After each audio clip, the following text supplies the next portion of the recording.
De março de 2022. Então, vamos dar início à nossa aula de arquitetura para engenharia civil, começando aí com um cumprimento aí às mulheres aí da nossa sala. Hoje tem quantas aí? Só tem aí a Natália, né? Mas temos mais mulheres aí na turma.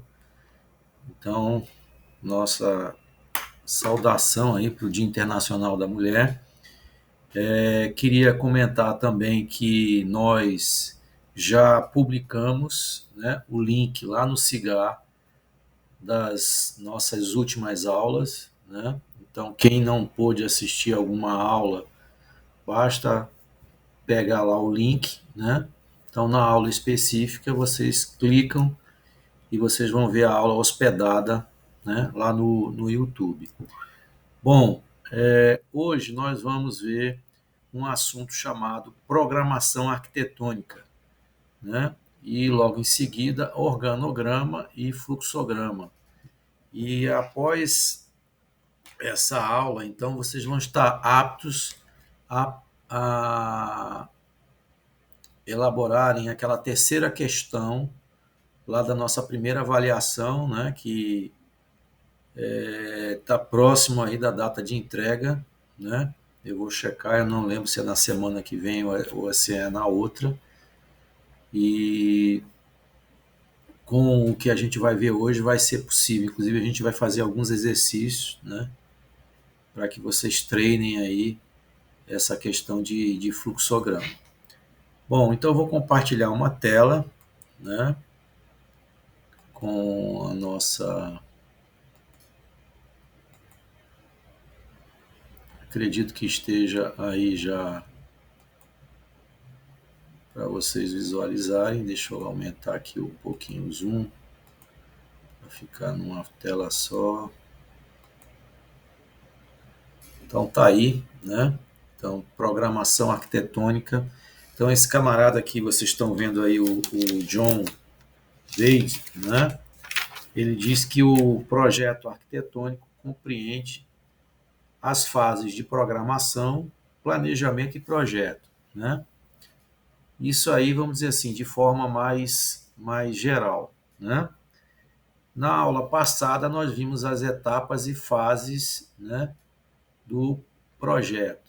E essa etapa, né, ou melhor, essa fase de programação, ela vai ser a fase, vamos dizer assim, preliminar, né, quando você vai elaborar um projeto. Tá? É ela que vai coletar dados, né, vai escrutinar isso, vai organizar essas informações e, ao final, pretende-se que você tenha uma espécie de carta de intenções do projeto. Tá?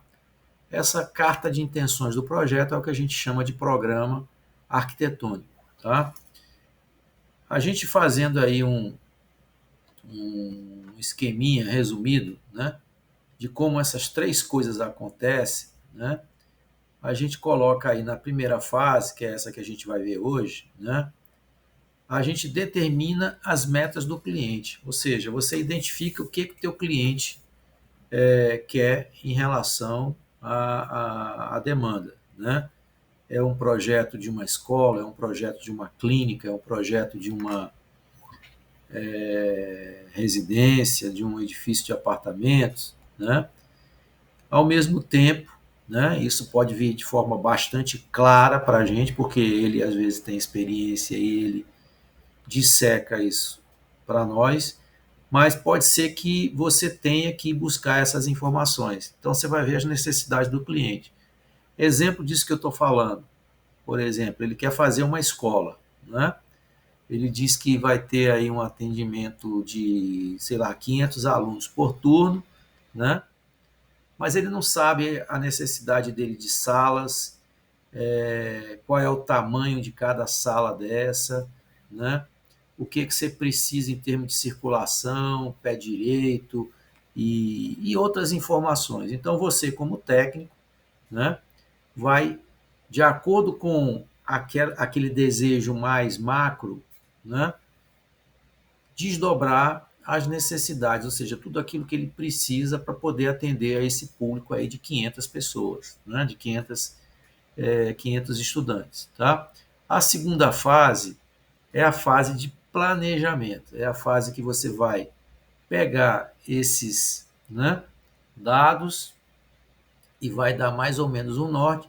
E a terceira fase, né, é a fase de projeto. Ele ainda coloca, né, uma quarta fase, né, que ele está chamando aqui de arquitetos, mas porque é um livro, né, isso foi retirado de um livro de teoria da arquitetura, mas a gente, por extensão, né, ampliando aí no sentido lato, aí, vamos chamar de técnico, de projetista, né? A quarta fase, né? Os projetistas aí eles supervisionam o processo de construção e aprovam a maneira como a empreiteira executa a obra, né? Então nós temos a fase um, né, ou primeira, que é a programação, é onde a gente determina as metas do cliente e aquilo que ele precisa. A fase 2 é o que a gente chama de planejamento. Aí nesse planejamento eu pego, né, todas essas informações, né, e ele está chamando aqui como se essa, esse objetivo do cliente fosse uma espécie de equação a ser resolvida, né, ou um problema, e aí você pega essa equação e vai dividir, então, num determinado número de problemas padrão, né? Então, vou fazer uma escola, mais uma vez o exemplo da escola, né? O que que a escola vai ter? A escola vai ter salas de aula, mas a escola vai ter também locais para recreação, ela vai ter o administrativo, ela vai ter a parte de serviço. Então é como se a gente pegasse, né, esse problema maior e subdividisse, né, em problemas menores, onde cada probleminha desse vai demandar uma determinada solução, né? Vejam que a primeira e segunda fase ela ainda não é gráfica, né? A terceira fase sim é uma fase gráfica, né? E aí eu vou somar a fase inicial de programação mais de planejamento e vou gerar uma ideia, né, global e uma proposta sobre a forma e a construção do edifício.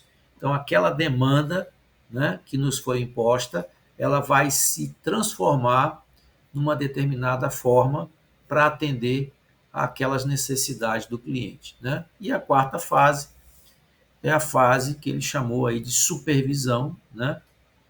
Onde você vai supervisionar, né? Enquanto você, quando eu digo você, enquanto projetista, você vai supervisionar aí o processo de construção e vai, né, concordar ou aprovar ou não a maneira como a empreiteira, né, a construtora executa a obra.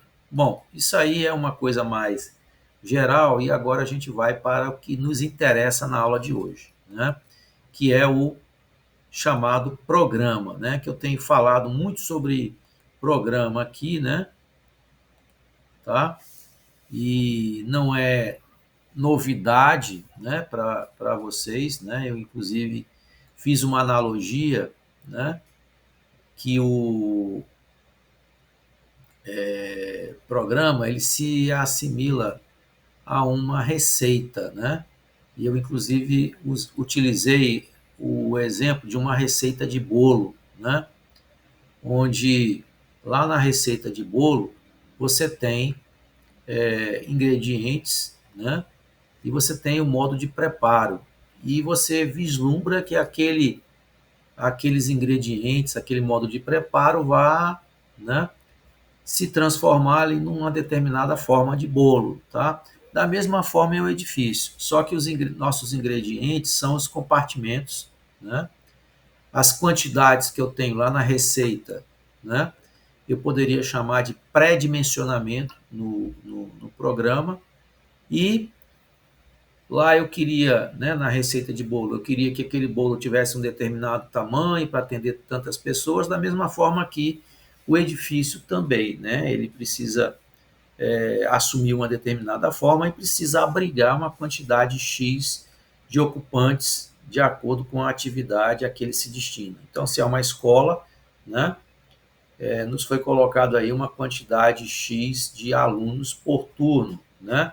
Se eu estou fazendo uma concessionária, né, normalmente as concessionárias de veículos, elas se baseiam em quantidade de veículos vendidos por mês, né? A Fiat trabalha assim, a General Motors trabalha assim. Quando você vai fazer um projeto de uma concessionária, né? Eles baseiam os parâmetros da elaboração do projeto em quantidade de carros vendidos por mês, né? Porque isso vai demandar pátio, isso vai ter o que eles chamam de pátio circulante na área de manutenção. Então, é uma coisa que tem mais ou menos uma, uma proporcionalidade entre o que é vendido de carro novo e o que é atendido na parte de pós-venda, né? E estrutura física que a concessionária precisa ter para atender a esse volume de vendas, tá? Bom, o Elvan Silva, né, que é esse autor que a gente está conceituando o programa, ele diz que o primeiro passo, né, no processo de projetação, ou seja, na elaboração de um projeto, na arquitetura, é exatamente você tentar entender, né, aquilo que o seu cliente precisa, né? Tá super sensível aqui o meu mouse, peraí, né? Então é constituído pela tradução da necessidade. Quando a gente diz tradução, né, eu estou me referindo ao que é você entender, né, o que ele precisa e traduzir isso, né, em linguagem, vamos dizer assim, mais técnica, né? E ele também coloca situação particularmente insatisfatória. O que é uma situação particularmente satisfatória? O seu cliente tem uma necessidade, né?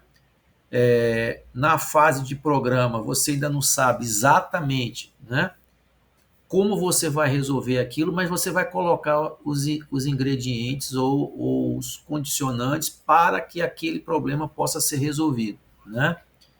E quando a gente fala nos termos de uma linguagem manipulável pelo projetista, seriam exatamente aqueles itens ou tópicos que precisam ser atendidos, né, na elaboração do projeto, né? Então, essa linguagem manipulável pelo projetista, você vai descrever compartimentos, você vai dizer a quantidade de ocupantes que esses compartimentos precisam ter. Você pode fazer um pré-dimensionamento para que caibam, né, esses ocupantes dentro de cada compartimento. Você pode, por exemplo, no programa ainda descrever a quantidade de pavimentos, né? Esse projeto ele pode se dar em fases, né? Então, ele pode ter uma primeira fase, uma segunda fase, uma terceira fase. Eu acho até que eu comentei com vocês que alguns tipos de projeto, aí eu cito, por exemplo, shopping centers, concessionárias, hospitais, ou até mesmo escolas, né? Elas, quando vão elaborar um projeto, né? Quando sai do zero, ela prevê, né, uma fase inicial, né? E ela pode prever as expansões e até o tempo em que essas expansões vão acontecer. Em shopping center é assim, né? Shopping center ele começa com uma quantidade determinada de lojas, de acordo com o estudo de mercado que foi feito, né? E as circulações, o próprio posicionamento de compartimentos mais fixos, eles são colocados estrategicamente no projeto para permitir que, com uma certa flexibilidade, aquela implantação ela possa sofrer uma ampliação futura, né? Você não vai posicionar os teus compartimentos de maneira que a cada ampliação você tenha que fazer uma reforma muito grande, impactante, que vá atrapalhar o andamento, o funcionamento normal do empreendimento. Não é dessa forma, né? Eu acho que vocês, apesar de serem novos, vocês devem ter acompanhado aí algumas fases de ampliação do Teresina Shopping. O Rio Puti ainda não teve ampliação e o Riverside foi um shopping que já, na verdade, não é um shopping, é um centro de compras, né? Que já nasceu, de certa forma, engessado em termos de dimensionamento. O que a gente viu no Riverside foram pequenos ajustes, fechando corredor, para fazer ali a Smart Fit, né? Depois a locação do Carvalho, aí pegou um monte de loja, né? Ali na praça de alimentação, né? Eles fecharam também, engolindo ali uma parte daqueles canteiros centrais, mas não houve ampliação de fato de área, né? Então aquilo ali já era uma área construída que estava aberta, foi fechada, tá? Mas o Teresina Shopping ele ganhou, né? Loja, se não me engano, no projeto inicial eles eram 120, 140 lojas, se eu não me engano, né? Tinha o Espaço Saúde, depois o Espaço Saúde ele foi mudado o tipo de uso, que foi transformado, né, em lojas comuns, aí houve o aumento da praça de alimentação, o shopping cresceu para frente, aquilo ali tudo já estava previsto, né, quando foi feito o projeto inicial, né? Pode até ter sido feito por um escritório diferente. Essa última ampliação que a gente teve no Teresina Shopping foi feita por um escritório de arquitetura canadense, né? Que faz muitas obras aí mundo afora, tá? E o projeto inicial foi feito por um arquiteto de Salvador, né? O nome agora não me lembro, mas é um arquiteto de Salvador, que é o cara que faz shopping aí no Brasil inteiro também, tá? Então, essas variáveis, elas podem estar todas contidas no programa de necessidades. Ele é ali, como eu falei, é uma carta de intenções, né? Onde a gente comparando ainda com nossa receita de bolo, né? Os ingredientes do programa vão ser os compartimentos.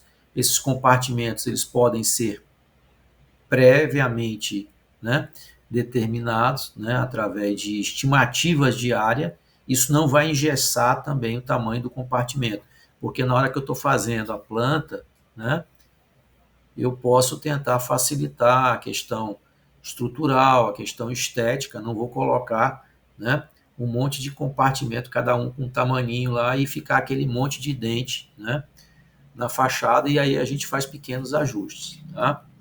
Bom, segundo ainda o Elvan Silva, tá, ele não considera esse estágio uma etapa do projeto propriamente dito, ou seja, ele não considera o programa uma fase, né, do projeto em si, mas ele considera aí, sem dúvida, né, uma fase do processo resolutivo, ou seja, ela faz parte, né, a programação arquitetônica, ela faz parte, né, da elaboração do projeto e se assemelha, como está dito aí, olha, ao equacionamento de um problema a resolver, né? E aí, nas palavras do próprio autor, olha, aquela tradução, né? Ou seja, a gente entender o problema do cliente se inicia quando as partes envolvidas, ou seja, projetista e cliente, né, formalizam o estabelecimento do programa. Esse programa é importante que o seu cliente, né, ele acompanhe, né, porque se ele não tomar ciência desse programa, está arriscado a você fazer uma coisa que não é exatamente o que ele quer, né? Você prepara aquilo ali, né, pode apresentar para o teu cliente, tá? Ele dá o ok, e aí você parte para a elaboração do projeto, tá? Então, formaliza o estabelecimento do programa, que pode ser definido como o enunciado dos requisitos a serem satisfeitos pela obra a ser construída, né?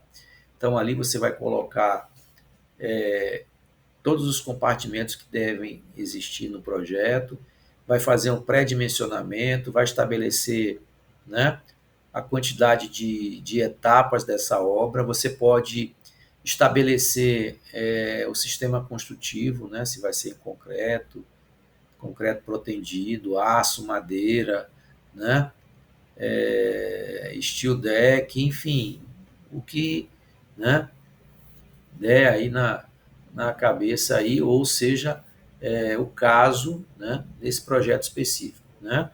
E a situação problemática, não reside propriamente na existência do prédio necessitado, né? Mas na temporária ignorância da forma que deverá ser assumida pela edificação a ser projetada e construída. Vamos tentar entender essa frase aqui, tá? Ele diz, ó, a situação problemática, ou seja, o problema a ser resolvido, não é você não saber, né? Ele está usando o termo aí, ignorância, não é você não saber exatamente, né, ali naquele momento, qual é a forma que o edifício vai assumir, mas tentar imaginar, né, como aquilo ali pode ser resolvido, ou seja, a forma possível que aquele edifício pode ter para abrigar, né, aquela função. Quando você está projetando, né, e você se apropria, né, dessas variáveis do programa, você, de certa forma, você faz uma construção mental, né, de como esses diversos elementos eles podem estar abrigados. Você imagina, olha, eu vou fazer um edifício com uma implantação norte-sul, né? Vou empilhar X pavimentos, ou não, eu quero uma forma cilíndrica. Você, de certa forma, você, antes até de fazer qualquer esboço, você mentaliza, você visualiza como é que aquilo ali pode ser atendido. Então, quando a gente fala nessa temporária ignorância, né, porque você ainda não sabe exatamente, né, como você quer, mas você imagina que uma determinada forma possa, né, ser assumida para tentar abrigar tudo isso. Tá? Você só vai saber isso com precisão na hora que você começar a fazer, né, os seus testes ali, né, no AutoCAD. Eu sou ainda da fase do, do papel, eu não consigo projetar direto no computador. Eu preciso primeiro, né, fazer uma série de rabiscos. Eu sou muito mais rápido, né, rabiscando primeiro, depois que eu fiz os meus primeiros esboços, aí é que eu vou para o computador. Né? Vocês já nasceram digitais, né? Tem muita gente que projeta numa boa, né, direto no computador. Eu sou adepto ainda do rabisco, né? Eu acho que eu raciocino bem mais rápido, tá? Bom, como é que começa o programa aí, tá? O início do programa começa então com a nossa primeira conversa, né, com os nossos clientes, tá? Então você faz, né, uma espécie de entrevista, né, com o teu cliente.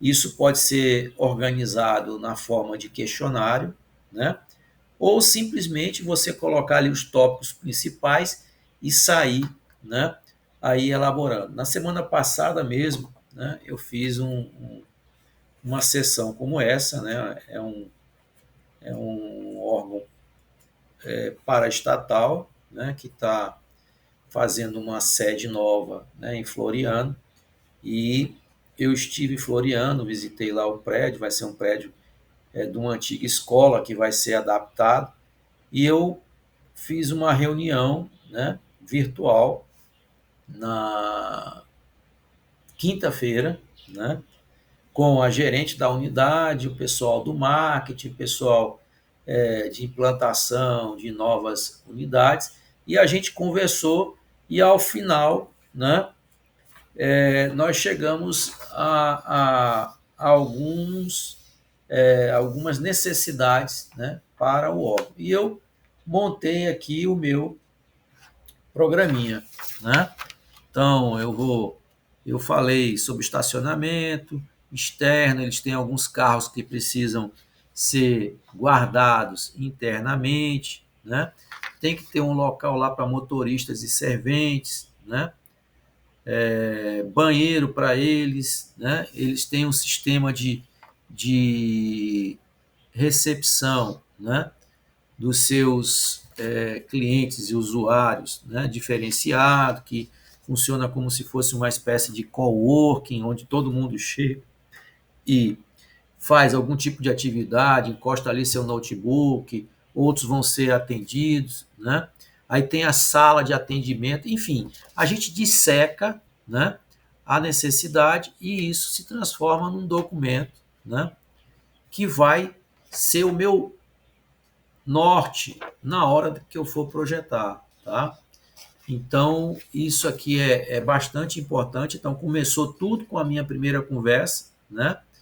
E quando você está fazendo esse projeto para um cliente que conhece aquele ofício, fica muito mais fácil, né? Então, eu estou fazendo uma clínica, por exemplo, para um médico, né?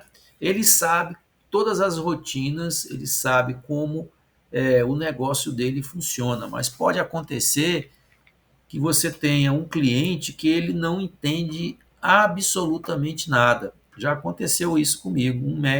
Um exemplo, por exemplo, um médico, né, que estava montando uma loja de fast food para a esposa, né?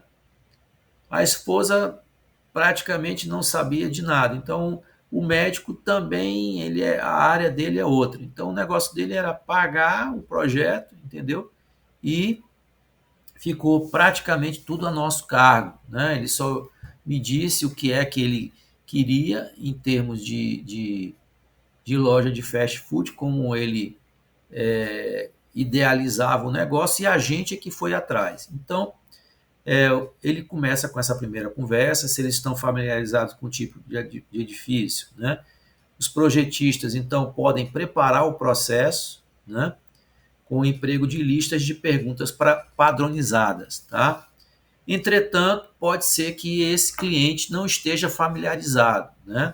Então, se ele não possui conhecimento, eles devem se familiarizar lendo um estudo típico. Quando a gente diz eles somos nós, projetistas, né? Se familiarizar lendo um estudo de caso, ou seja, um projeto semelhante, né? Hoje a gente tem muita literatura técnica, dependendo do tema que você está desenvolvendo o projeto, né? Por exemplo, hotéis, né? Você tem livro de hotéis em português, né? Que você vai ver lá um monte de parâmetros, né? Menções, por exemplo, a padronização, a legislação, né? Na Embratur, etc. Você vai fazer, por exemplo, o projeto de um hospital, né? Existe literatura técnica, existe às vezes portarias, resoluções no Conselho Regional de Medicina. Você tem livros especializados e você ainda pode estudar casos típicos, né? Ou seja, pegar um projeto mais ou menos, né, semelhante e estudar ali as soluções. Eu sou orientador de TFG na arquitetura e também na engenharia já orientei alguns trabalhos, né? Inclusive de alunos fazendo softwares, né? Alunos fazendo projetos de construção repetitiva, uma série de projetos aí em civil, né? E lá na arquitetura, quando eles vão fazer o TFG1, né?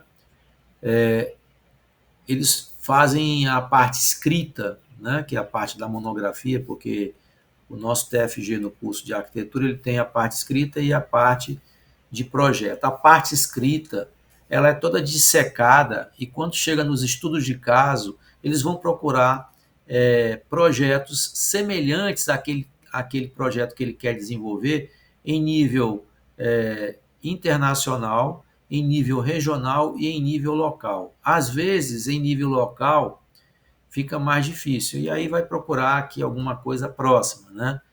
No Ceará ou no Maranhão, né? Ou mesmo dentro do estado, né? Mas às vezes não tem em Teresina, aí é mais difícil a gente encontrar em outra cidade do Piauí, tá? E aí, nesse estudo de caso, você vai fazer uma série de análises, né? Análise funcional, análise climática, análise do ponto de vista de dimensionamento, né? De volumetria, uma série de coisas. É como se a gente pegasse ali o projeto e a gente dissecasse, fizesse ali uma espécie de anatomia, né? Do projeto, tá? E isso fica muito mais fácil a gente compreender, né? Como aquele edifício funciona, tá? Então, se você não possui conhecimento, uma ótima forma de você se apropriar do tema é exatamente lendo aí um estudo de caso. E é importante que o início do processo de programação consiga identificar todas as informações necessárias, né? Que informações seriam essas, né? Os objetivos do plano diretor, né? A que se destina, né? Exatamente aquele projeto, né? Limitações e restrições especiais ao projeto, né? Posso ter uma limitação econômica, posso ter uma limitação em termos de legislação, eu posso ter, por exemplo, uma passagem de uma galeria, eu posso ter um prédio histórico dentro do terreno que eu tenha que preservar, eu posso ter uma paisagem natural a ser preservada, né? Então eu vou identificar tudo isso, né? Ver as características do local, e aqui envolve tudo, né? Clima, né? Acesso, tipo de solo, né?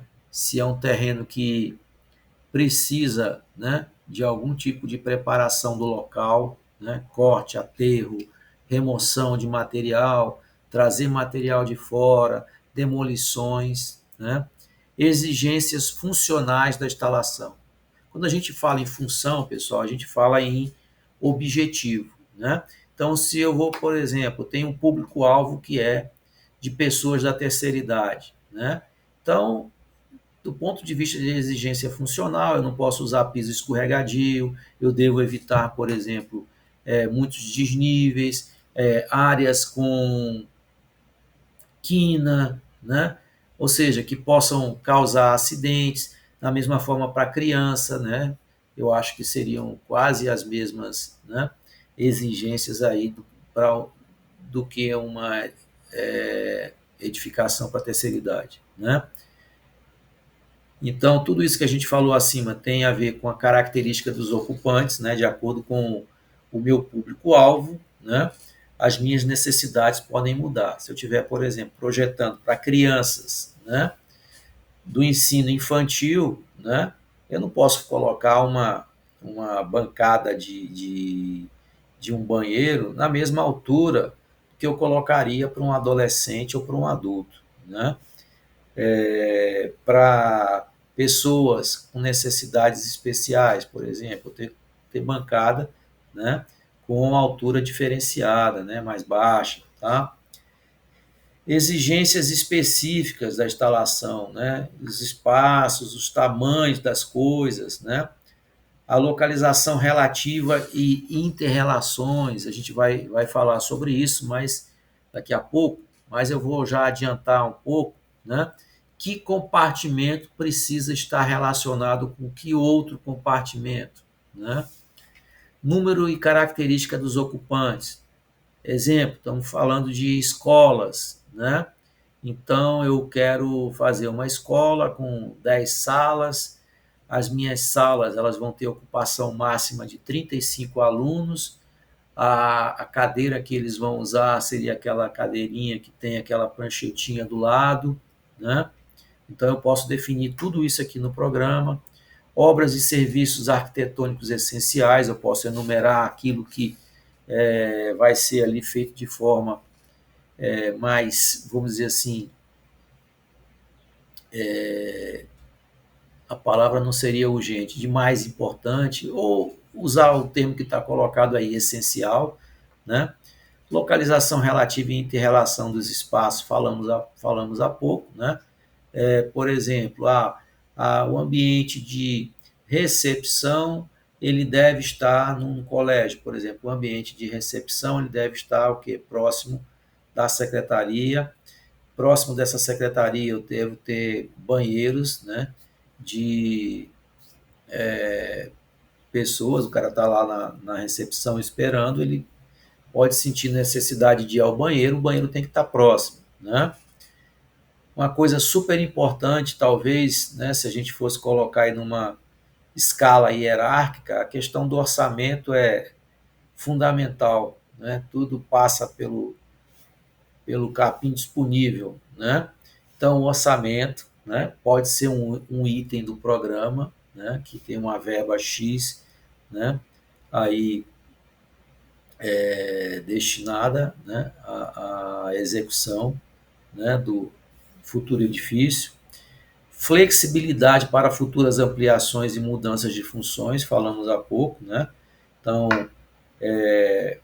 o meu projeto ele deve prever, né, a possibilidade de futuras ampliações, se for o caso, e que estas aconteçam de maneira a não impactar tanto, né, o funcionamento normal do edifício, ou seja, a futura ampliação ela pode ocorrer sem que nem você note que ela está acontecendo, né?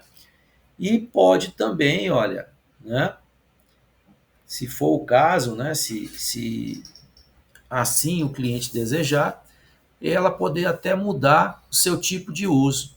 Ah, era um edifício comercial, né? Dependendo da estrutura que eu utilizar no meu edifício, ele pode virar, né, um edifício residencial. Eu vou, claro, vou ter algumas limitações, normalmente são as áreas molhadas, né, prumadas, né, ou colunas que já estão definidas, isso aí é mais difícil a gente mudar, mas se for, por exemplo, uma laje nervurada, eu coloco a alvenaria em qualquer local, né? E eu podendo colocar a alvenaria em qualquer local, eu faço a divisão interna que eu quiser, né? Então, de repente, um edifício comercial cheio de salas podem virar, né, kitnets, pode virar lá um sala 2 quartos, etc. Né? E a última coisa aqui que deve ser colocada, né, nesse programa é aquilo que eu acabei de falar, né? É a prioridade, ou seja, a hierarquia entre essas várias exigências. O que é mais importante disso tudo aí que foi falado há pouco? Ah, é o dinheiro, é o orçamento disponível, né? É a característica dos ocupantes. Então, a gente colocar, né? Por quê? Porque pode acontecer de eu ter que fazer uma opção, né, entre isso ou isso. O que é mais importante? É o quanto aquilo vai custar ou ele atender ali aquela demanda, tá? Então, a gente tem que hierarquizar, né, e ver o que é mais importante. Bom, falando agora do como fazer, né? Como é que se desenvolve o programa, eu vou apresentar aqui um esqueminha para vocês, né? Que ele coloca aí o seguinte, né? Esse programa ele pode vir para a gente, como a gente falou há pouco, né? De duas maneiras, né? Bom, se o programa preliminar for fornecido pelo cliente, né? Ele pode chegar já com uma listinha, né? Mais ou menos organizada, talvez não de como você queria, né? Mas ele pode chegar aí de maneira quase no ponto, né? Aí você vai fazer uma checagem para ver se está tudo ok, né?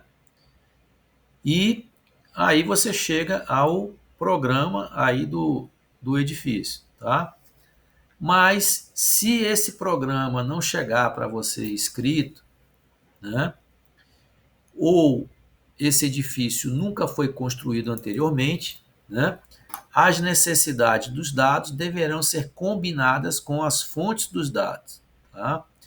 Então, você levantou algumas demandas e aí você vai combinar, né, com as fontes do dado e vai chegar também ao programa.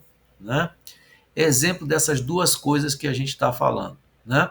Vamos supor que o cara, né, chegue lá no escritório de vocês, ele quer fazer uma residência, tá? Lá em Barra Grande. Ele não sabe quanto vai custar, ele não sabe o tamanho que essa casa vai ter, mas ele pode colocar alguns parâmetros. Olha, eu só tenho R$ 500.000 para fazer essa casa, tá? A minha família, eu, minha esposa, meus 2 filhos, tá? Normalmente a gente recebe lá a visita da minha cunhada, não sei o quê, então tem que ter lá um quarto de hóspede, tem que ter muito espaço de varanda, ou seja, ele te coloca algumas é, necessidades que você vai, né, montar, tá, de acordo com as características da família dele possibilidade eventual de abrigar mais, sei lá, mais lá uma outra família que não vai dormir no mesmo conforto, ou na hora que essa família chegar lá, se ajeita, né, no quarto lá dos filhos, você vai checar então, né? Aliás, você vai montar o programa e vai chegar lá no final com ele prontinho para te subsidiar no projeto. Mas pode acontecer, né, desse projeto ele ser um projeto que lá no edital, né, vamos supor aqui uma possibilidade de uma licitação para a elaboração de um determinado projeto de um edifício público, né? No próprio edital já está levantado lá tudo que aquele órgão precisa em termos de necessidade. Ele pode dizer que precisa de um edifício para sediar, né, a controladoria de não sei o que, geral do Estado, né, que tem tantos auditores, precisa ter uma sala de reuniões, tem que ter uma sala de processo, tem que ter uma sala de TI, tem que ter um auditório, e ele já coloca isso tudo para você mastigado e o programa está ali, né, praticamente pronto, né, só para você transformar aquilo ali em linguagem gráfica. Tá? Então, existem essas duas possibilidades. Pode não ter absolutamente nada e você, então, chegar ao programa, como isso pode vir, né, mastigado e você, então, checa, né, e parte para o programa, né, em definitivo. Bom, deixa eu ver aqui por que não apareceu.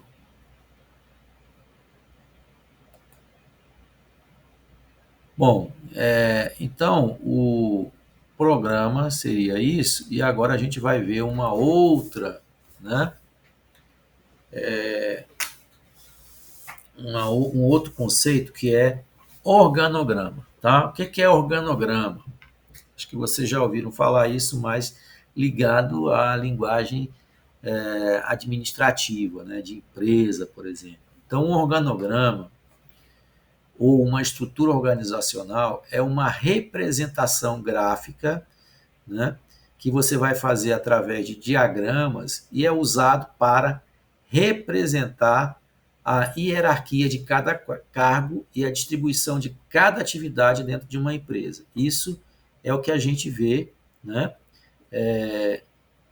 em organogramas, né, que vocês já devem ter visto, né? Uma empresa X tem lá o diretor-presidente, aí abaixo do diretor-presidente tem as diretorias, as assessorias, as secretarias, etc. Isso ocorre, né, em linguagem, né, de administração de empresas. Mas a gente também na arquitetura usa, né, o termo e esse conceito de organograma. E uma das primeiras, né, pessoas, né, a utilizar um organograma foi esse camarada aqui chamado Daniel McCallum, né, que era um administrador de ferrovias lá do século XIX. E a intenção dele, né, quando usou, né, esse método, é exatamente mostrar como estavam dispostas, né, as unidades funcionais de sua empresa, né, ou seja, a hierarquia e as relações de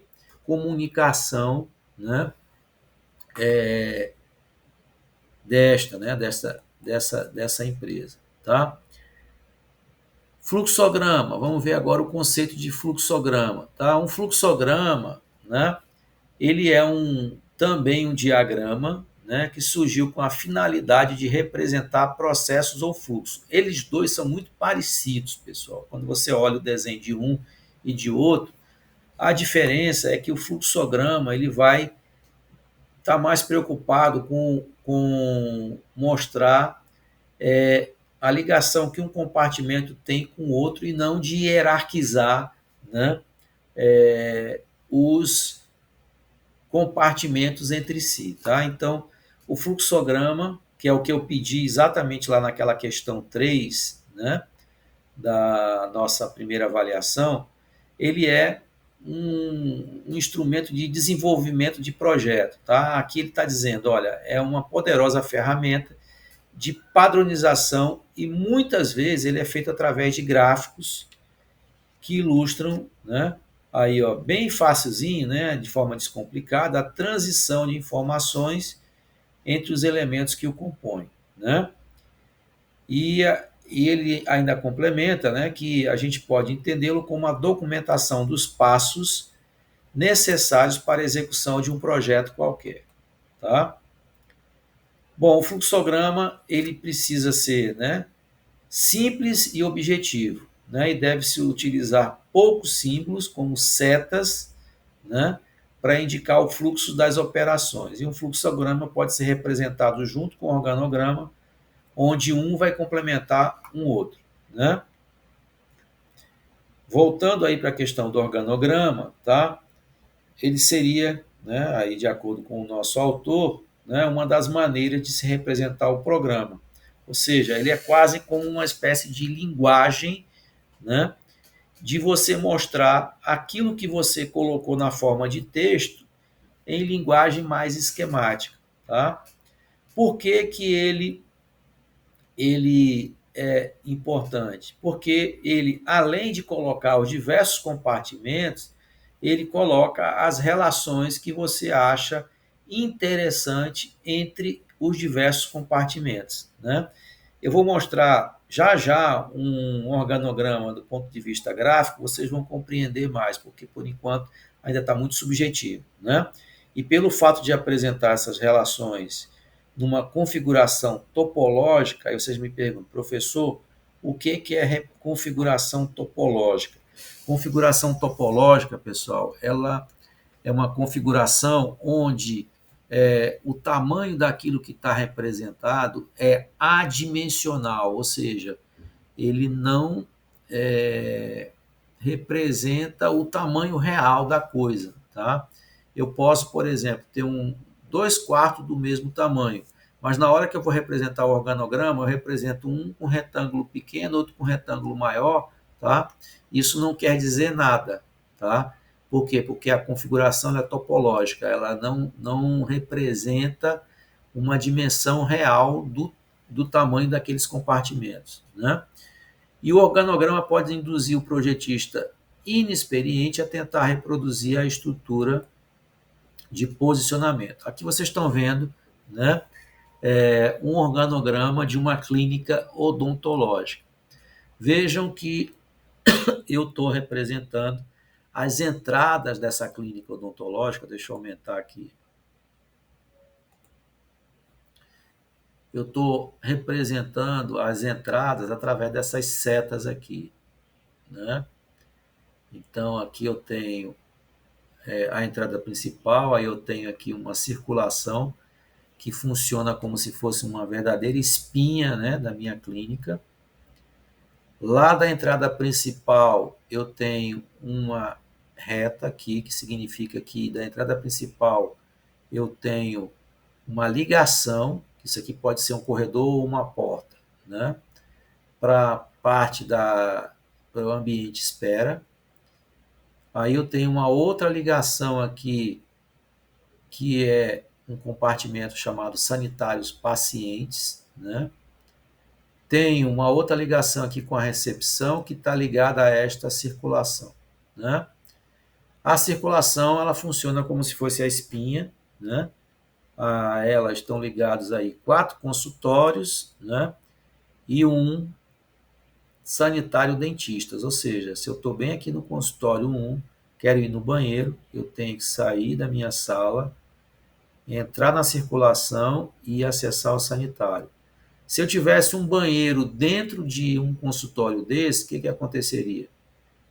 Eu poderia representar aqui um outro retângulo, criaria uma linha, e isso seria então a ligação direta do consultório para o banheiro, né? Seria um banheiro aí privativo. Mas aqui não é o caso. Aqui eu tenho um sanitário só para atender 4 dentistas, né? Tem uma entrada de serviço, né? Essa entrada de serviço, ela dá direto para o administrativo, que dá direto também para um depósito. Eu posso vir, por exemplo, com caixas, né? Com material, né, de consumo aqui dos consultórios, eu já, né, estoco direto aqui no depósito, não preciso passar pela recepção, até se eu quiser eu posso, né, passar direto entrar esse material pela recepção aqui, desculpe, pela entrada principal, na circulação, passo aqui por essa ligação e vou para o depósito, mas eu tenho uma entrada de serviço também, né? Tem o laboratório, né, que está ligado à circulação, está ligado ao depósito e está ligado também ao raio-x, né? Raio-x, todo mundo sabe que tem radiação, né? Apesar de no consultório odontológico a radiação ser bem menor, mas existe. Normalmente essas paredes elas são baritadas, ela sofre um processo de isolamento por barita, né? E ela está colocada aí fora do consultório. Já vi muito consultório que o cara tira a radiografia dentro do próprio consultório. O cara usa lá um colete de chumbo, né? Protege às vezes o paciente, ou então a radiação é tão pequena, faz tanto tempo que eu não tiro nenhuma radiografia dentro do próprio consultório, mas eu lembro que existe algumas precauções, né? E aqui pode ter um ambiente específico para isso. Bom, isso aqui é a representação então de né, é o organograma de uma clínica odontológica, né? E nós vamos ver agora, né, o fluxograma, que é muito parecido com aquilo que a gente viu, tá? Só que ele vai, né, ter aí algumas diferençazinhas com relação à forma da representação das ligações, né? Quando os dados estiverem então disponíveis e completos, podem ser organizados de maneira que auxiliem o primeiro esforço ou projeto, né? Em edifícios mais simples, né, os projetistas, né, eles podem partir logo para o desenvolvimento do diagrama da bolha, né, que é o fluxograma, que mostra o relacionamento entre os vários espaços, né? E os tipos de fluxograma são de dois tipos, tá? Do tipo bolha, que é esse que vocês estão vendo aí, olha, se parece muito com aquele organograma, só que ele tem, né, aí uma ligação representada por meio de setinha, tá? Essas linhas traço e ponto que vocês estão vendo aí, elas estão agrupando compartimentos que estão dentro de um mesmo setor. Professor, o que é setor em arquitetura? Setor em arquitetura é aquele agrupamento de compartimentos que tem mais ou menos a mesma atividade. Por exemplo, vocês estão vendo aqui ó, que eu tenho uma suíte, um quarto, outro quarto e um banheiro, né? Esses compartimentos aqui fazem parte do setor íntimo, né? Cozinha, jantar, aqui ele colocou aqui como se fizessem parte do setor de serviço. Eu nem concordo, né, que o jantar faça parte aqui do setor de serviço. Na verdade, ele deve estar considerando esse jantar aqui como se fosse uma copa, né? Aí a copa cozinha, tá? O estar no setor social. Então, é muito parecido, só que as representações das ligações num fluxograma, né, eles têm essa ligação aí direcional, né, através de setas, né? Aqui vocês estão vendo uma outra forma de representação do fluxograma, só que essa daqui é através de matriz. Ele não pegou. O que é essa matriz, esse fluxograma do tipo matriz? Aqui a gente tem uma coluna onde eu tenho os diversos compartimentos. Deixa eu ver se ele consegue. Não, não é isso que eu quero fazer. Espera aí. É isso aqui.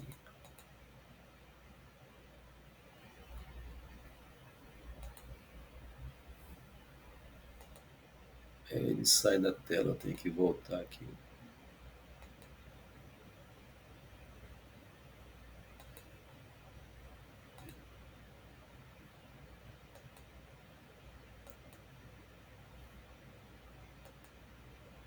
Tá aí, tá? Então, isso aqui também é um fluxograma, só que um fluxograma do tipo matriz. Então, nessa coluna aqui, eu tenho todos aqueles compartimentos, né, que a minha clínica tem, tá? Então, eu coloco a entrada principal, sala de espera, recepção, ou seja, eu enumero, isso aqui foi retirado lá daquele programa que você montou lá no início com o seu cliente. E esse negócio pode estar lá no seu computador para você montar, tá? E aqui são os tipos de relação ou interrelação entre os diversos compartimentos, tá? Então, essa relação que está com esse losangozinho aqui todo preenchido é uma ligação ou relação indispensável, ou seja, tem que existir, tá?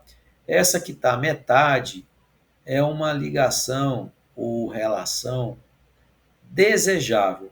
Pode acontecer, como pode não acontecer, tá? É o tanto faz, tanto fez. Essa branquinha aqui é desnecessária e essa outra que parece aqui aquela coisa da nossa bandeira, né? É indesejável. Então, por exemplo, entre a entrada principal e a sala de espera, quando esses dois se encontram, lá no losango que os dois se encontram, tem essa representação com essa achura completa no losango. Então, significa que essa relação é indispensável, ou seja, no meu projeto eu tenho que ter uma ligação da entrada principal com a sala de espera. Entre a recepção e a entrada principal, por exemplo. Então, eu venho aqui, encontrei com a entrada principal, aí aqui já é branco. Isso significa aqui que não é tão necessário, é desnecessário, né? Mas entre o sanitário de pacientes e a sala de espera, ó, ele coloca que isso aqui é indispensável, né? Sanitário dentistas, né, com o consultório. Vamos imaginar aqui, ó, eu estou aqui no meu consultório, né? E aqui está o sanitário dentistas. Cadê o sanitário dentistas? Ele está colocando aqui, é esse, sanitário dentistas com o consultório 1. Ele está falando aqui que é desnecessário, né? Não precisa ter uma ligação direta, tá? Mas da circulação, né? Aí sim, ó, ele coloca, né, que precisa ter contato com a circulação, né, direta. Então, com isso aqui você brinca, né, aí com os diversos compartimentos e na hora que você vai fazer o desenho fica muito mais fácil, pessoal, a gente preparar a nossa planta, né? Porque você consegue visualizar quem precisa ter contato com quem, tá? Esse negócio aqui é tão eficiente do ponto de vista de desenvolvimento de projeto que até algumas montadoras utilizam isso nos seus manuais, né, de elaboração de projeto. Esse material que eu vou mostrar para vocês foi retirado do manual do arquiteto, né, que é uma publicação que eles disponibilizam quando a gente está fazendo um projeto de concessionária, né, e eles colocam os dois tipos, né, o fluxograma do tipo bolha, que é esse que vocês estão vendo aqui, só que ele está aplicando, né, isso para setores específicos da concessionária, que é o setor de funilaria e pintura, e aqui é o outros e área social. Cada númerozinho desse aqui, pessoal, está representando na legenda que é também o outro fluxograma que eu vou mostrar para vocês, um determinado compartimento. Então aqui eu tenho um ambiente de pintura e a ele estou tendo aí, olha, do 39 ao 43, né, uma série de ligações. Cada númerozinho desse indica um compartimento, né? Eu poderia dizer para vocês que esse 43 aqui é o chefe da funilaria e pintura, né? Então ele tem contato com os dois ambientes. O 39, lá na legenda, o 39 aqui é o depósito, né?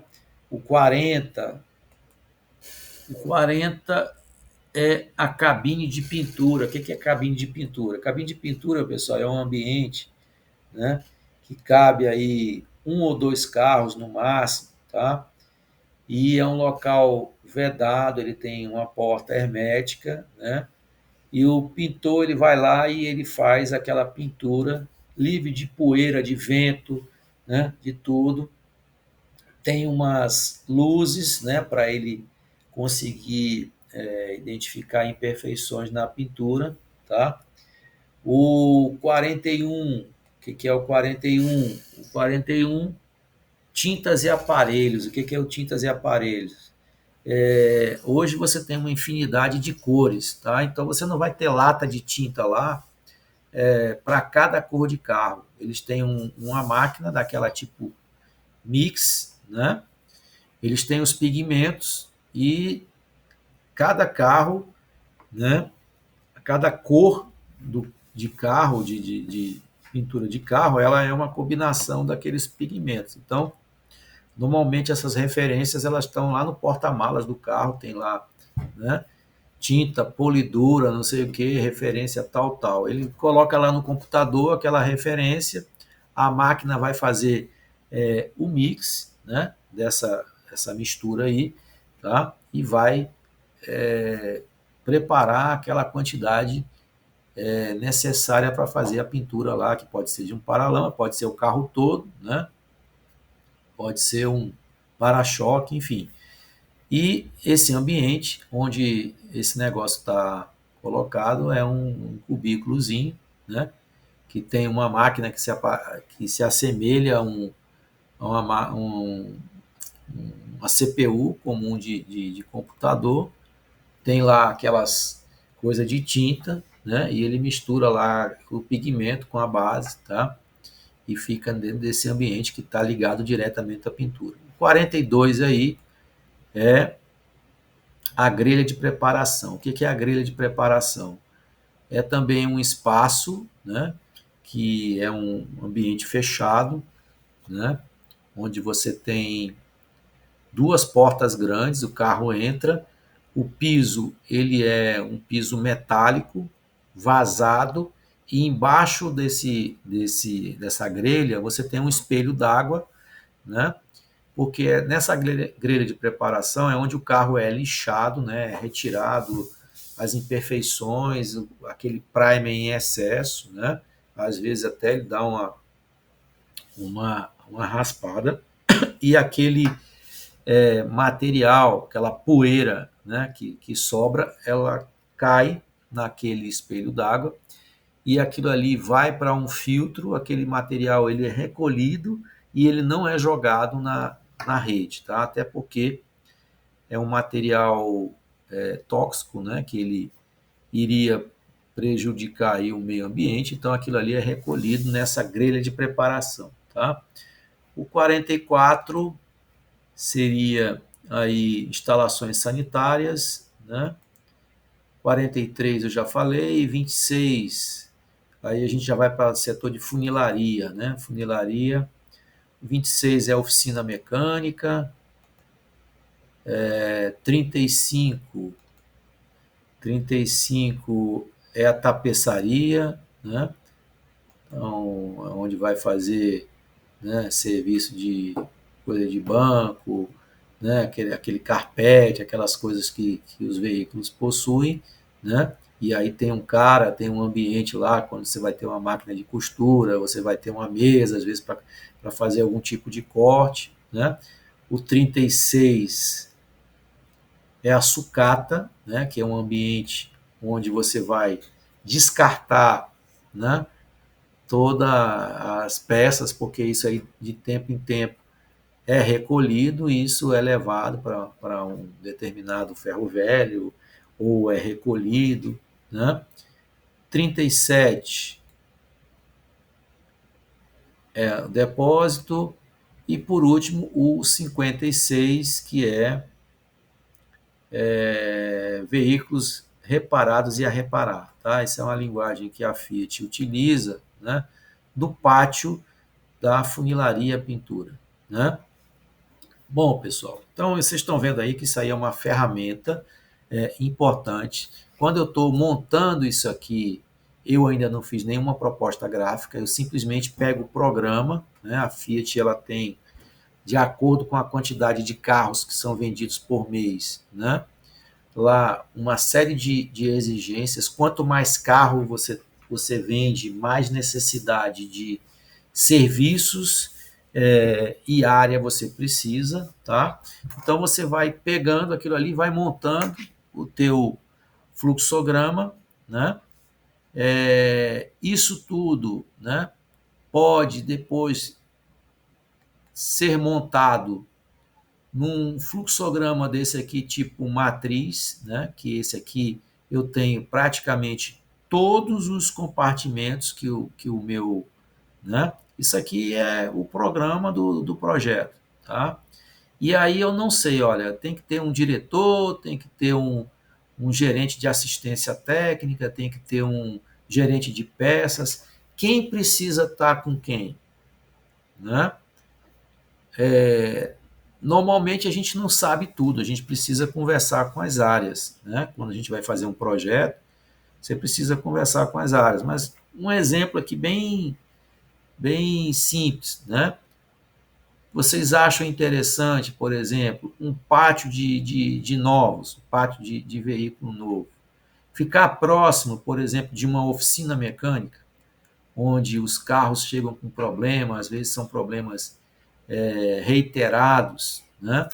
Que o carro vive com aquilo. Você já pensou um cliente que chega puto da vida, né?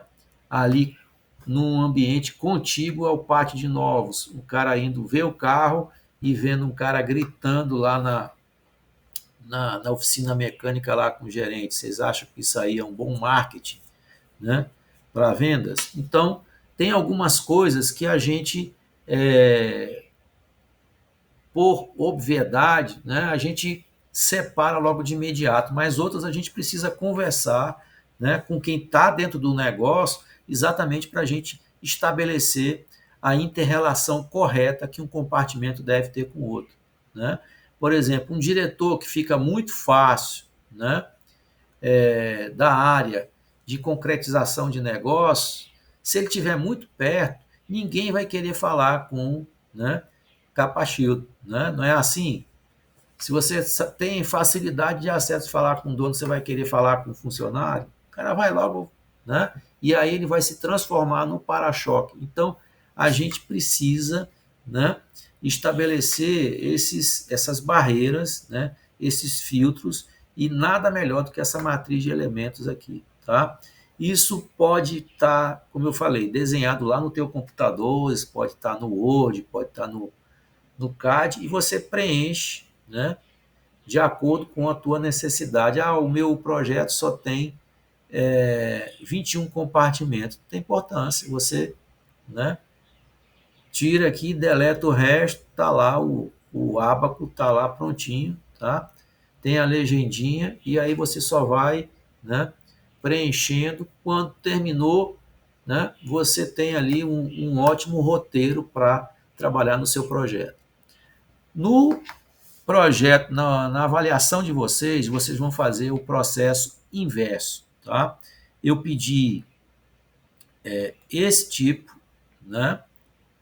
E vocês vão fazer a situação inversa. Vocês já têm a planta e vocês vão encontrar, né, o fluxograma correspondente, tá?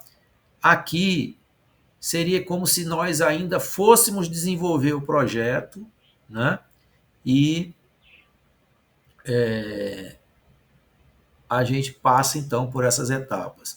Nem sempre é necessário trabalhar com diagrama, desculpe, com fluxograma do tipo bolha e do tipo matriz. Às vezes somente um do tipo bolha é suficiente. O problema do tipo bolha é que se eu tiver, por exemplo, muitos compartimentos, essa representação ela vai ficar enorme.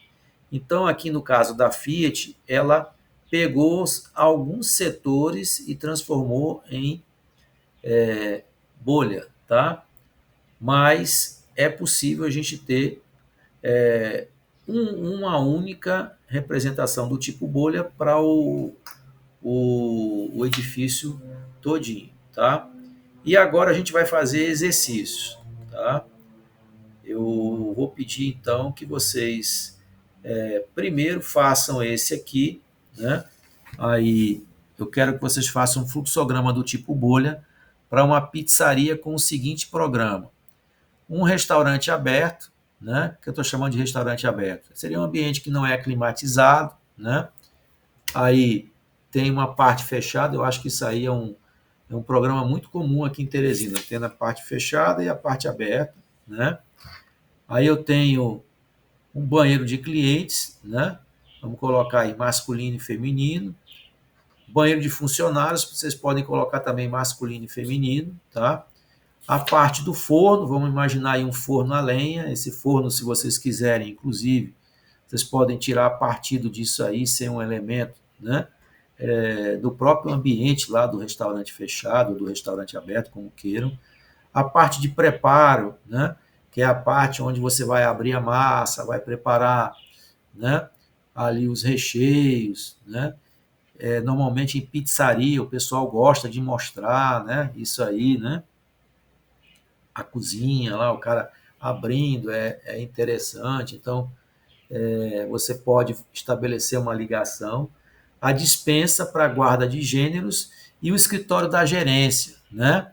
Do camarada que vai tomar conta disso tudo. Esse camarada aqui ele pode receber fornecedor, né? Ele pode ter necessidade de contato com funcionário, né? Eu acho que é interessante que ele tenha uma entrada independente e também contato com o ambiente de atendimento de público, tá? Então eu queria que vocês fizessem aí e a gente vai chamar alguns candidatos para mostrar as suas ideias aqui no compartilhamento, tá? Então eu vou dar um tempinho para vocês fazerem aí e daqui a pouco a gente faz. Tem um outro exercício aqui, tá?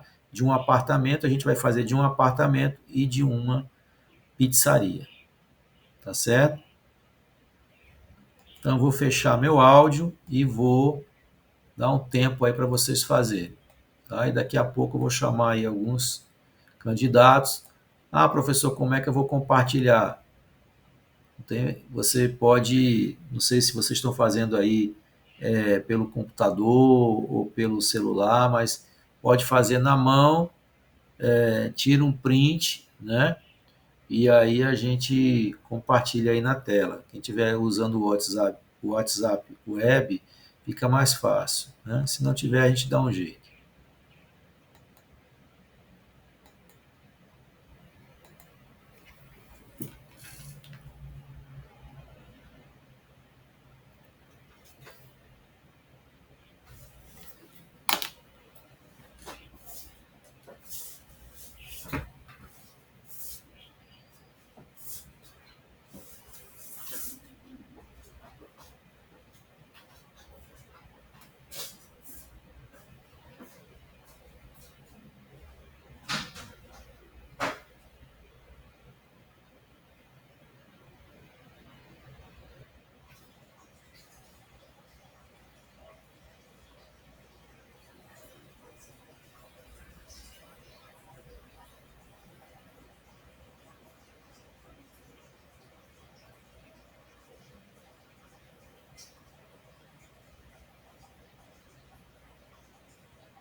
E todos eles chegavam lá.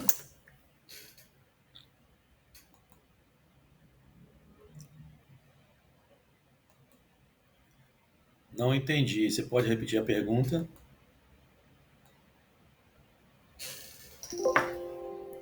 Pode repetir a pergunta, não?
Pronto, pessoal. Quem é que pode compartilhar aí o que fizeram? Alguém pode?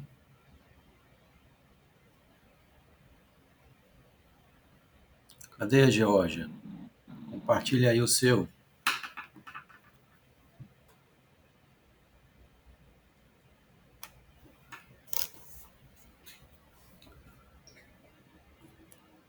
Abre aí o teu áudio e explica aí. Tá dando pra ver, professor? Dá para ver, dá para ver. Tem que dar uma paradinha. Aí lá em cima tô vendo ali uma setinha que é a entrada. Eu botei a entrada aqui, aí o restaurante é aberto desse lado e desse. Aí o restaurante fechado. Aí os banheiros feminino e masculino para os clientes.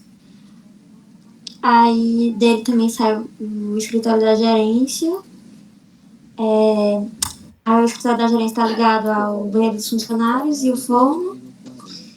E do restaurante fechado também vai para o forno, que vai para o preparo e para a dispensa atrás. E aqui tem a entrada de serviço. Eu faria o seguinte, porque o forno aí ele tá servindo aí como se fosse uma grande circulação, né? Você pode criar um ambiente circulação aí onde está o forno e talvez você criasse um outro retângulo para o forno, para ele não ser uma passagem, entendeu? Entendi. Uhum. Porque aí, por exemplo, para você fazer o abastecimento dessa dispensa, você passa por dentro do forno. Para você ir para o escritório, está passando por dentro do forno, né? No caso, seria pelo restaurante, né? Mas aí tem que ter a entrada diretamente para o escritório, né? Tá? Não vamos transformar esse ambiente aí numa passagem, não, porque a área de preparo, né? essas fornos de pizza, eles trabalham com uns pedaços de madeira enorme para tirar as bandejas de dentro do forno, né? Então, não, eu acho que não é um ambiente legal para ser ambiente de passagem. Eu acho que você pode manter essa comunicação com o restaurante fechado, mas cria, né, ele assim como se fosse um apêndice, não como se ele fosse a espinha do teu projeto. Mas, Entendi. mas alguém, pessoal, fez alguma coisa aí diferente, algum comentário aí em relação aí à solução da Geórgia? Não. Geórgia, você botou entrada de serviço aí, não botou? Botei pra cima. Deixa eu ver onde é que tá. É porque. Ah, tá. Seria na dispensa. Porque aí os Tá. quando chegasse algum material dos fornecedores, né, eles entrariam direto para a dispensa. Pois é, eu acho que você pode fazer o seguinte: você pode fazer esse ambiente que está forno, escreve aí circulação, certo? Liga essa setinha a esse ambiente circulação. Isso. Aí troca isso aí, bota a circulação e cria um novo só para o forno, né? Tá? Pode passar isso, pode passar entre os dois aí. Isso. Aí cria um outro aí. O que era esse ambiente aí antes? Preparo, né? Era o preparo, né? Prepara.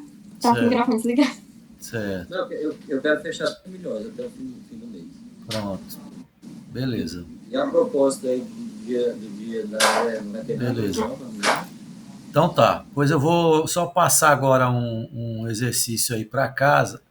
Passar um exercício aí para casa. Aí no início da próxima aula, a gente vai corrigir, tá? Eu vou compartilhar aí novamente.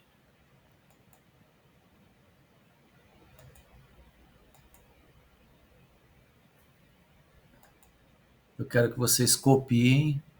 Deixa eu ver aqui.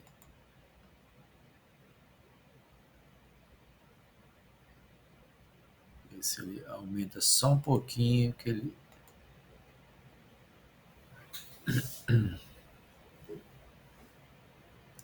Tirar desse modo leitura.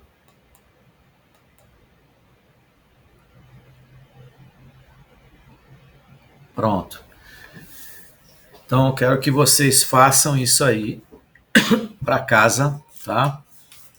E no início da próxima aula a gente vai corrigir, tá? Então é um fluxograma do tipo bolha para um apartamento com o seguinte programa: sala de estar, sala de jantar, lavabo, varanda, cozinha, despensa, área de serviço, quarto de empregada, banheiro de empregada, quarto 1, quarto 2. Aí você tem um banheiro social que vai atender esses dois quartos, a suíte, WC suíte e sacada. O que é a sacada? A sacada é aquela varanda pequenininha, né, que tá ali dentro da suíte, tá? O lavabo é aquele banheiro que está localizado no setor social e não tem chuveiro, tá? Então esse banheiro social que está aqui embaixo, ele não precisa atender lá o setor social porque nós temos um lavabo, tá? Isso aqui vai estar dentro do setor íntimo. Aliás, esse aqui vai estar dentro do setor íntimo para atender o quarto 1 e o quarto 2, tá? Aquele lá vai estar dentro do setor social. Pode estar contigo a sala de jantar ou a sala de estar, tá certo? Então, eu queria encerrar nossa teoria hoje e queria saber se vocês têm, vou deixar aí copiando, né, para vocês copiarem. Queria saber se alguém tem alguma dúvida com relação à avaliação. Como é que vocês estão? Tá tudo já Professor, tem uma caminhando? dúvida. Tá. O desenho, caso a gente esteja fazendo no AutoCAD, né, da Certo. casa, Uhum. Eu não sei se eu perdi a aula, mas a gente precisa fazer os layers divididos ou pode ser feito no laser? Pode ser no mesmo layer, tudo no mesmo layer, tá? E você pode também me mandar o PDF, né? Ele já plotado, tá? Uhum. Eu, às vezes, peço o DWG e o PDF, porque às vezes a gente quer fazer alguma medida, alguma coisa, aí você com DWG fica mais fácil, né? Certo. Tá? Beleza. Mais alguma dúvida, pessoal? Não? Copiaram aí tudo? Sim, Posso, professor. posso tirar, né? Aqui interromper aqui o compartilhamento, né? Pronto. Então, próxima aula, início da aula, eu vou fazer essa correção e a gente vai praticamente finalizar. É para a aula que vem, a entrega, pessoal? Eu não estou com aquele documento aqui agora, tá? O senhor marcou para o dia 15, professor. Pronto, então aula que vem, tá? E eu acho que eu botei até 23h59, se não me engano, né? Pronto. Beleza. Pois então a gente vai ficando por aqui, tá? E na quinta-feira a gente se encontra novamente. Pois um abraço. Professor, só uma dúvida rápida. O e-mail para entregar é o que está no SIGA ou é o que está no documento que você enviou para a gente? Manda aquele do documento, que é o Isso, jricardiodias@ufp.edu. exatamente. Eu prefiro que seja aquele, porque é oficial, então ele fica lá, né, formalizado que vocês entregaram. Tá bom? Tá certo, professor. Valeu. Beleza. Tá, um abraço, até logo.